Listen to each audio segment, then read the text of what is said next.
One of my favorite exercises and drills is the compass drill. It's an exercise that forces you to become an ambidextrous shooter, both with two hands and one-handed. And it's not necessarily an advanced set of skills, and it's something I like to introduce newer shooters to sooner rather than later, so the stigma of unsupported or one-hand shooting and or offhand shooting is kind of blown out of the water. It's no longer something to be fearful of and is now something that's a skill set that they have access to on demand. So the way this works, 4 positions, 1 shot at each position. So I'll talk you through it and then I'll give you some nuances and details that really make this a fantastic skill building exercise. So north is from the draw.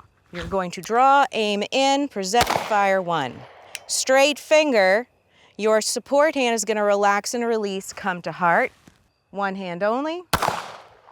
Straight finger, you're going to come back about 2/3 of the way and pass to support hand only.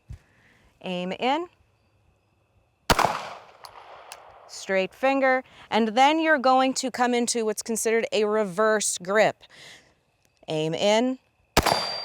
Fire 1. Now we return to a compressed ready position and slowly and safely come back into dominant hand. So here are some make and break details that can make this a really successful exercise. Trigger finger discipline, as you heard me narrate, is absolutely paramount. You must isolate that trigger finger through the transitions. We all understand how to present with strong hands. However, one-handed, from here to here, can get people a little wrapped around the axles, and that's largely in recoil management, especially if you're not a big person with a lot of muscle mass and bone structure. So instead of keeping my shoulders square to the target, where the energy of recoil traps in my shoulders, I'm simply going to rotate my support shoulder back and my firing shoulder forward, kind of pivoting around the axis of my spine. So from 2 hands to 1 hand, I can manage recoil and steady that dot much more successfully. The pass coming back, that's where things can get tricky. So number 1, again, isolate the trigger finger. And then what I'm going to do is take my thumb of my strong hand, bring it down to my ring finger. My support hand is going to get set in position. We can call this a gun spock, if you will. So I have my 3 fingers, I can make that joke, I have the haircut. So I keep my 3 fingers together, my thumb and my pointer finger high. And what I'm doing is, most people do not have such strong support hand safety disciplines, so presetting this hand is a great way to mitigate what could potentially be a safety violation in one of your digits curling into the trigger guard. So with my thumb on my gun hand in position, gun spock hand set, the webbing of my hand is going to travel up my wrist, slide into position, and then my support hand takes possession of the gun. In doing this, and I can do it in reverse, I also establish that high, tight, and even grip on the gun as soon as I make physical contact with it, which prevents me from side grabbing the gun and having limited recoil management. So this technique sets you up for a safe pass and a stable hand. Now after you've transitioned, hand comes to heart. Keeping your hand high forces the shoulders to stay parallel with the hips.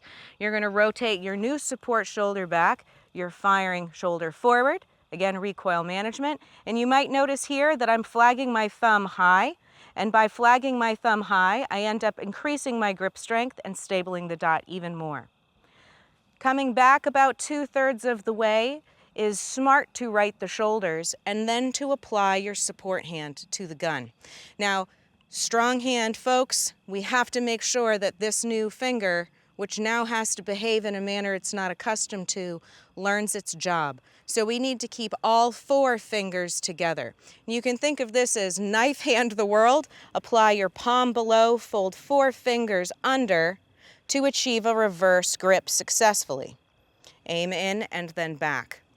Now, no matter what we're doing before, during, and after the exercise, it's important to make sure we take our time and conduct that pass successfully. So one more time, aim in, north, east, south, west. That's the compass drill. You can do it first for technique and correct marksmanship, then you can also bump it up and shoot it for speed.